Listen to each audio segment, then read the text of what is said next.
What's good? I'm Xavier Savage from theextratrainer.com. Today I'm going to be talking to you guys about training for your frame. So before we jump into the video, I recently decided to restart my social media. All my articles are still on my website. This information is called the DX Body Type Matrix. If you go to theextratrainer.com/quiz, it's going to assign you a body type and shape based off of this information on a board. So whether you're an ectomorph, endomorph, mesomorph, or if you don't know what those words mean, when you take the quiz, it's going to assign you to one of these categories. Each of these categories already have articles on my website that will explain the best training method for you. Now, before I jump into why I decided to create that video, I want to give you guys a little bit of background as to who I am as a person. So right now, I'm currently training in Houston. I'm a Chicago native. I've trained in Miami. I've trained in Atlanta. I've trained in a number of different cities. Those are just the major cities. So it makes more sense to call that out. Now, before I became a personal trainer, I've done web development. I've worked in IT and cybersecurity. Those are still things that I have an interest in. I also use that to help build out my systems for how I train my clients. Outside of that, I used to be super heavy into art. I still draw.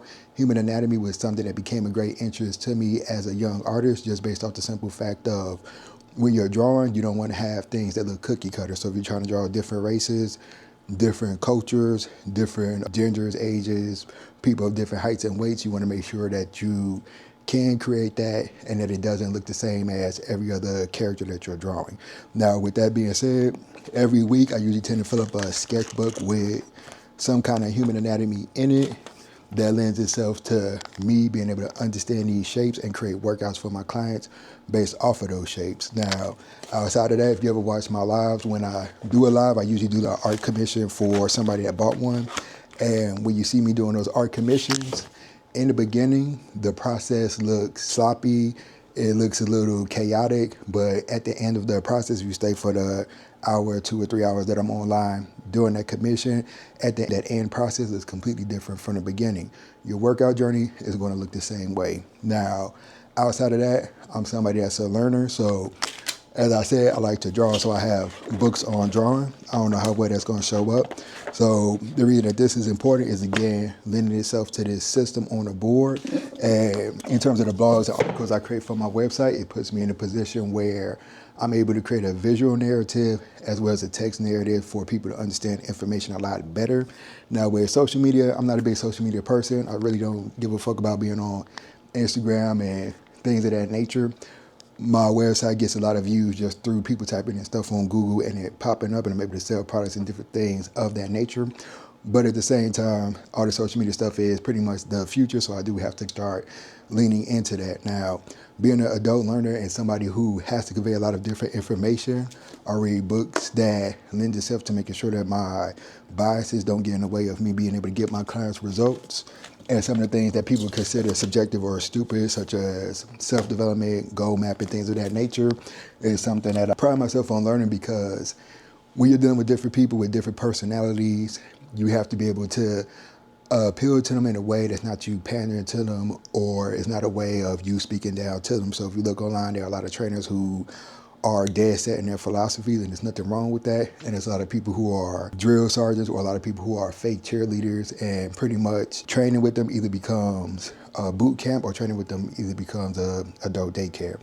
I don't like to be in either category. I like to be nonchalant. I like to be chill. I like to make sure that my clients have the appropriate information so that they can get to their goals. Now, outside of being a certified trainer, I work with different health professionals, dietitians. I go to seminars. I read a lot on fitness. So I will read the magazines to learn the buzzwords so that when people present that information to me, I'm able to course correct and guide them into the right position. Also, with the trends online, a lot of trainers simply follow trends and parrot that information because they know that that's what their clients hear. But again, if it doesn't appeal to that client or it's not applicable to that client, you're doing them a disservice. Now, outside of that, something else that I like to do is find information that is semi-accurate, where I can, and these are just little cheap Five Below books, give to my clients so that they can have a better understanding of what's going to work for them and what's going to put them in a position to achieve their goals. You want to treat your frame and your physique the same way that you treat your fashion and the materialistic goods that you put into your life.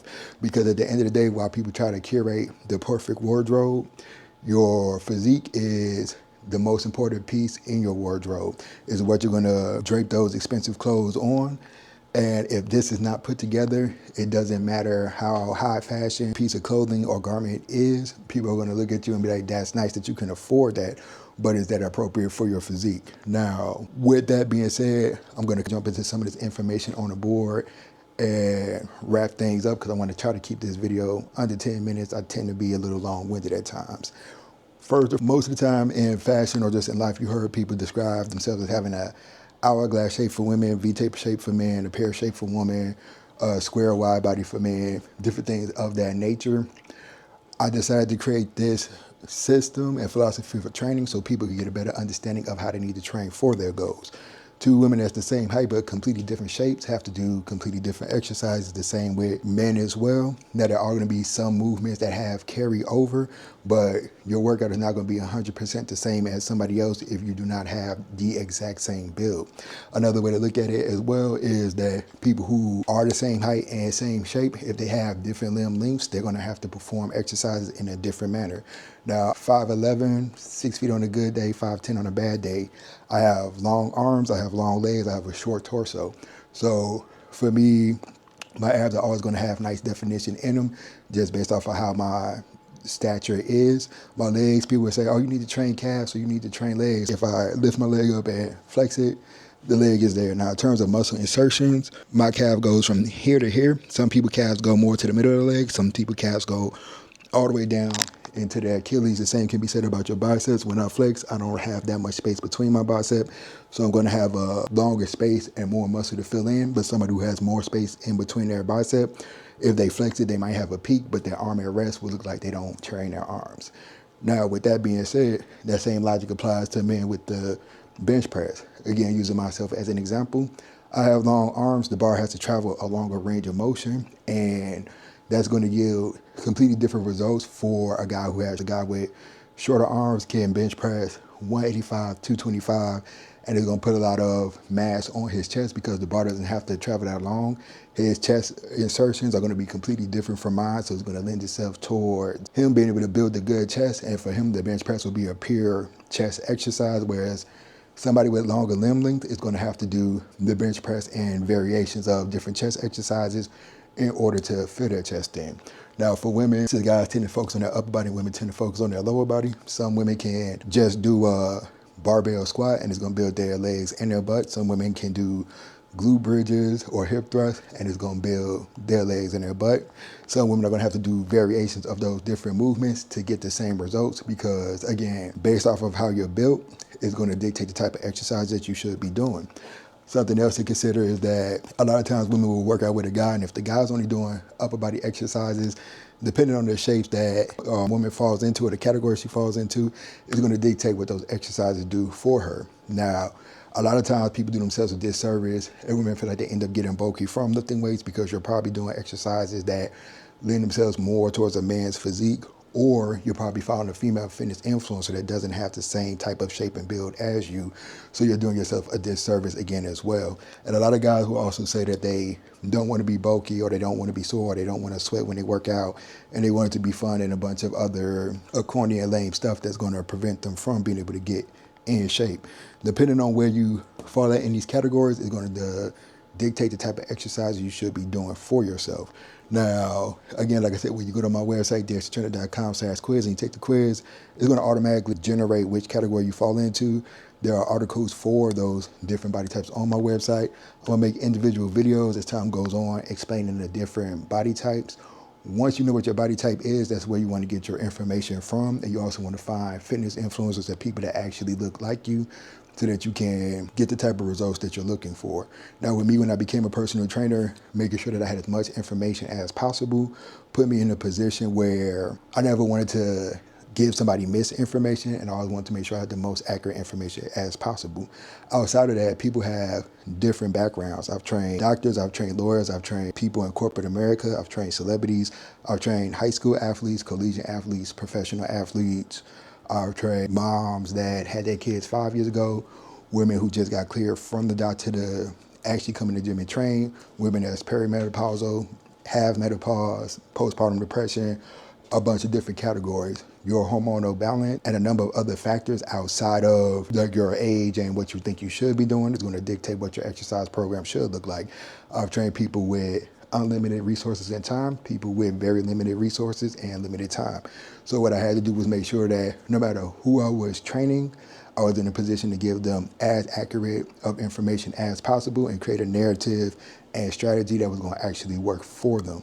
Most people do themselves a disservice because the types of trainers they choosing based off of entertainment. I'm not a nigga that's gonna be dancing. I'm not a cheerleader. I'm not a drill sergeant. I'm very stoic in my approach. Till I'm nonchalant. I'm about my business while we're training. I don't have to overcorrect you on form because if you do it right the first time, I'm silent the rest of the duration of that exercise. If you're doing it wrong, then I'm going to course correct. Now, based off of how you're built is going to dictate your form. If I'm training two people at the same time and they have different physiques and different limb lengths, I'm going to tell one person to squat one way, I'm going to tell the other person to squat a different way. That puts them in a position that they can get the best results for themselves. When people give you cookie cutter information, there are very few exercises that have to be performed the same way per person just because everybody is built differently. And again, if I'm training two people in the same workout, I might have them do two completely different exercises to work the same muscle group because of their differences in their body types and shapes. And people can say that this information is esoteric or is semantics and it's subjective and it's pseudoscience, but I look at it like this. If you see somebody with a round shape, you can pretty much guess that they have some type of insulin resistance, some type of chronic disease. They might have diabetes or be pre-diabetic. And you can look at somebody with an hourglass or a man with a V-taper shape or somebody with an athletic build. And if you had to guess between the two different categories, which one visually looking at what you assume was healthy, you're always going to pick the hourglass or the V-taper shape. Now, with that being said, the same way that you would pick certain types of clothes to wear that favors your body type, your exercises have to also favor your body type. When we look at information online, sometimes people get their information from multiple different sources. When you do that, sometimes you might conflate and mix up information and it puts you in a position where you're not going to get the best results. And if you're training with somebody that's not certified or they have certain biases towards certain types of diets and certain types of exercises, so for example, a guy who played football, training regimen might reflect a football player's training regimen. Somebody who did track, training regimen might reflect somebody that did track. It's not going to be versatile and it's not going to help you get to your goal unless you have a similar goal as them. And sometimes people training style might actually put you at risk because they're ignoring things that are very specific to you. With this system, it seems a little bit complicated. It might seem a little bit chaotic, but if you take the quiz, you figure out where you fall at in terms of these categories, it's going to put you in a position where you see changes a lot faster. Now, with that being said, a lot of times when people are looking at information online and it's coming from fitness influencers, you have to keep in mind the number one strategy for people who create fitness content is to look as perfect as possible in every post and to create a fake positivity movement or a fake discipline movement behind their brand. So most fitness influencers are going to make sure that they are basically dehydrated when they shoot their content so they look as ripped as possible. They're probably not going to eat carbs before shooting a video or drink a lot of water before shooting a video so that their abs look as tight as possible. Me, the way I look at it is I'm in better shape than 99% of the population in my age group, so I don't worry about those subjective measures, but somebody might use that as a way to discredit the things that I have to say, or somebody might say, hey, oh, well, you don't have big calves. Again, looking at body types is not to say that I don't train calves, but my insertion goes from here to here. Some people's insertions go all the way down. The same can be said about the different exercises that men and women choose to do based off the people that they're following. If they're giving you information based off their body type, it might be applicable and it might have some carryover towards your body type, but again, it might put you in a position where you're not going to get the same results as them because you're not training for your particular style. Bodybuilding is less of a sport and it's more of an illusion, the same way a fashion show is an illusion. In terms of fashion, models have to look a certain type of way to present the clothes they're modeling to the judges. The same in bodybuilding, they have to look a specific type of way in order to win the favor of the judges. And you also have to look at, in terms of what you can change, what you can't change. For me, all the men in my family have broad shoulders and big ass traps. I have the narrowest shoulders out of all the men in my family, and not all of them work out. But genetically, that's something that you could probably look at, and 9 times out of 10, a black guy that has big ass traps, broad shoulders might be related to me. So for me, going into the gym, it doesn't make sense for me to do a lot of shoulder exercises and trap exercises because my traps are already overactive. My shoulder, if I'm hitting shoulders 3 times a week, it's gonna blow my shoulders up. That's something that I don't specifically have to worry about. In terms of somebody trying to lose weight, when you start to notice certain muscle groups and certain areas are starting to take shape over other areas, you don't have to keep hammering the places that you see changes in. You want to start to switch it up and prioritize the other areas you have to bring up. The same way a bodybuilder will go do a bodybuilding show, he might get told that he needs to work on his lats or he needs to work on his abs or a different body part. He's going to try to figure out how to start bringing up that weak area. He's not going to focus on something that's a strong suit because that's something that they can do with their eyes closed. In terms of weight loss, in terms of building muscle, something that I want you guys to consider is enclosed cognition. And what that is 9 times out of 10, the way you dress is going to affect the way that you feel. So when you are losing weight, if you're a woman, you might put on some jeans that you couldn't fit. Even if the scale weight is staying the same, you might start to notice that even though you haven't lost weight, you can now fit something that you haven't been able to fit in a long time. But something that people don't tell you to do is when you go to the store and you try on clothes, certain types of dresses or certain garments that were cut a certain way that didn't look favorable on you, now that you're actually working out and you're starting to see changes, those garments are going to start to fit on you differently. Clothing that favors you is usually going to still favor you, and this time around, since you are actually transforming and changing, it's going to look even better on you. The same can be said about guys. Certain types of suits, certain types of shirts, the way pants and other things are cut are going to start to look entirely different on you when you are actually training for your body type. If you're somebody that's coming into the gym doing group classes, cardio, things that is cookie cutter and not very specific to you, it might actually subtract from what you are doing. Those are great additions to doing something hyper specific to you, but you want to make sure that you are being as hyper specific towards your goals as possible so that you can see changes. And even for me, myself, even though I've been a personal trainer for 13 years, I still deal with bodybuilding coaches. I will still talk to dietitians. I still talk to medical professionals just to make sure everything is on point. I can't look at a video of me squatting and be like, oh, my form is off. But at the same time, if I'm training with another trainer and somebody that's a professional, they can give me the cues needed as my form starts to break down so that I'm actually targeting my muscles the way that I need to. Or something else that you guys might want to also consider is something called a baseline bias. You might think that you're doing something a certain way and it's not necessarily true. And what I mean by that is in your head, you might have the cues for how to perform a squat, how to bench press, what your running form should be, or whatever the movement is.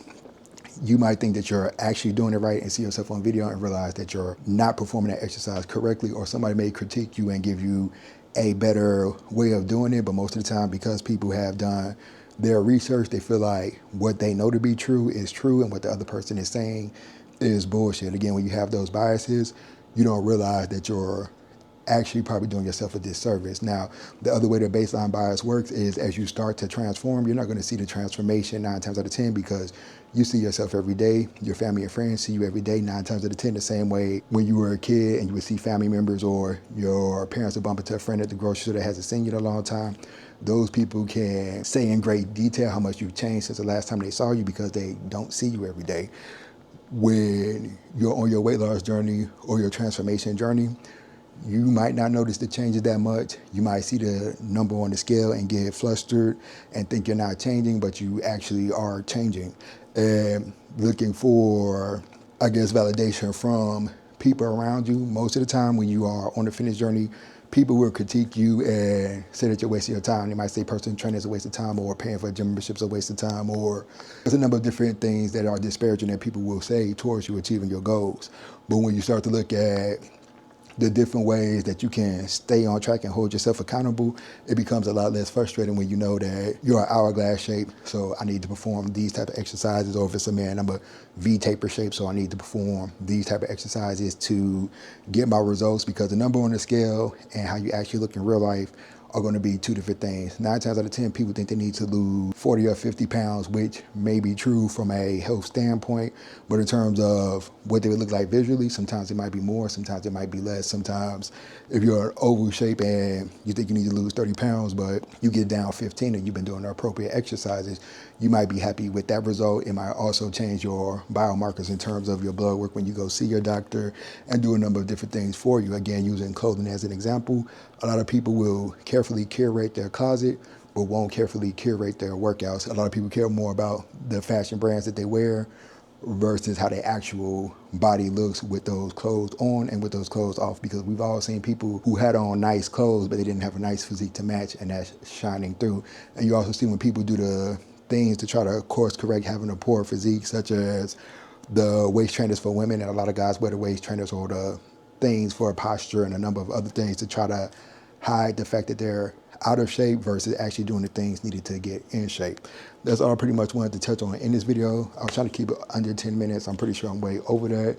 Again, dxtrainer.com/quiz. Once you take the quiz and you get your body type, you can just type it into the search engine. And anytime I post a new article on there, you'll get information based off that. Also, I'm going to still make the individual videos for each category so that you guys get a better understanding of where you fall at. That's all I wanted to touch on, and I'm out.